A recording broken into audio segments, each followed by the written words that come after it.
मसले के हल का आप ही बता सकते हैं, किस तरह से मसला हल होगा? क्या पीटीआई को गवर्नमेंट देने से क्या मसले हल हो सकते हैं? क्या यही एक वजह रह गई है कि जनाब फिर से इलेक्शंस हो जाएं, या इलेक्शंस नहीं हुए तो अब तो बड़ी तादाद में पीटीआई जो है वो असेंबली में आ चुकी है? हल क्या है? किसी को झुकाव रखना पड़ेगा, लेकिन हमारे यहाँ प्रॉब्लम यह है कि कोई भी पीछे हटने के लिए तैयार नहीं है। अब पीटीआई को हुकूमत अगर मिलती है तो किस तरह मिलेगी कि इतनी एग्रेसिव पॉलिसी या इतने एग्रेसिव स्टेटमेंट देने के बाद इनको गवर्नमेंट किस तरह मिलेगी? आज ही आपको पता है कि पीटीआई के जो ऑफिशियली ट्विटर अकाउंट है उससे जो ट्वीट आई है उससे वो किस तरह वो एक्सेप्टेबल है? वो उन्होंने क्या क्या लिख के भेज दिया, कैसी जबान यूज की है, किस तरह की लैंग्वेज यूज की है, किस तरह का अल्फाज का चुनाव किया है और डायरेक्ट अटैक किया है। तो मुझे लगा अगर पीटीआई का यही रवैया रहा तो पीटीआई को गवर्नमेंट किस तरह मिलेगी? आप बताएं, पॉसिबल नहीं है ना।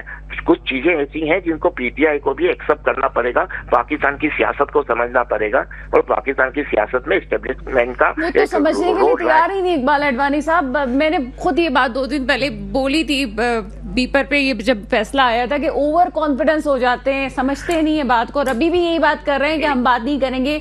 पीपल्स पार्टी तैयार है बात करने के लिए, बात भी नहीं करेंगे। और इस तरह के मैसेज, यानी इस तरह से आप अपने ऑफिशियल ट्विटर अकाउंट से इस तरह के मैसेज करेंगे तो माहौल तो और खराब हो जाएगा। तो मुझे नहीं लगता कि अभी कुछ भी यानी सुलह कहीं भी हो। आप यही समझे कि जो लगता है जिस तरह के हालात चल रहे हैं, यानी इतना डिवाइड हो गया है माहौल, उसमें पीटीआई का भी बहुत बड़ा किरदार है। पीटीआई की जितनी एग्रेसिव पॉलिसी है पाकिस्तान में, मुझे नहीं लगता कि आज तक किसी भी सियासी पार्टी ने इस तरह एग्रेसिव पॉलिसी यूज की हो। देखिए, आपने अभी बात की कि पीपल्स पार्टी के साथ मिलकर गवर्नमेंट नहीं बना रहे, तो इन्होंने क्या कहा कि हम उनके साथ कैसे बैठेंगे? तो फिर मौलाना फजलुर रहमान के साथ क्यों बैठने चले गए आप लोग? दूसरी तरफ आप कहते हैं कि ये किसी और के कहने पे चला रहे हैं, इसको पीछे से वो चला रहे हैं, ताकतवर लोग इनको चला रहे हैं, लेकिन आप उनसे बात करने के लिए तैयार हैं जो इनको चला रहे हैं, तो फिर इनसे बात क्यों नहीं कर रहे हैं? तो मकसद कहने के पीटीआई का भी स्टैंडर्ड समझ में नहीं आता।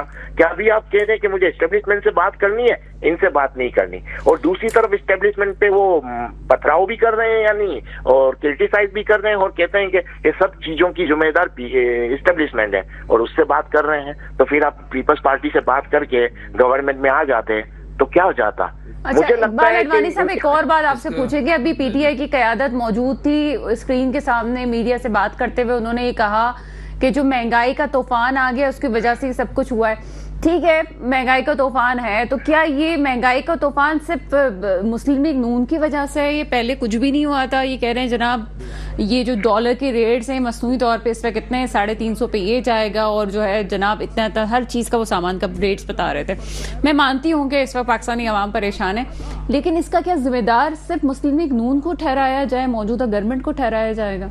देखिए, ये तो प्रॉब्लम क्या होती है कि जो उस वक्त की गवर्नमेंट होती है उसके ऊपर क्रिटिसाइज किया जाता है। लेकिन आप एक अगर हिस्ट्री उठा लें पाकिस्तान में हर आने वाला दौर खराब होता गया है। यानी अगर आप मुशर्रफ का दौर देखें तो फिर पीपल्स पार्टी का दौर आया, वो उससे खराब हो गया, फिर मुस्लिम लीग का आया तो और प्रॉब्लम आ गई, फिर पीटीआई का आया तो और प्रॉब्लम आ गई। तो पाकिस्तान में आप किसी एक गवर्नमेंट के ऊपर या किसी एक पर्टिकुलर आदमी के ऊपर ये सब डाल दे तो नहीं, पाकिस्तान के हर आने वाला वक्त पाकिस्तान पे खराब आया है। अगर आज आप पीटीआई को हुकूमत दे दें तो ये कुछ नहीं कर पाएंगे, ये भी यही करेंगे जो कर रहे हैं। तो मकसद कहने का ये है कि एक दूसरे पे ब्लेम करके एक दूसरे को ब्लेम करना और पाकिस्तान के ऐसे हालात कर लेना कि यानी हम और पीछे चले जाएं, कोई अक्लमंदी वाली बात नहीं है। आज भी अगर आप मिल के बैठें, सुलह सफाई करें, एक दूसरे को एक्सेप्ट करें, इसके अलावा पाकिस्तान का कोई हल नहीं है। अगर आप एक दूसरे को एक्सेप्ट नहीं करेंगे तो फिर पाकिस्तान के हालात इसी तरह रहेंगे और कोई ऐसी चीज हो जाएगी कि पूरा निजाम लपेट लिया जाएगा,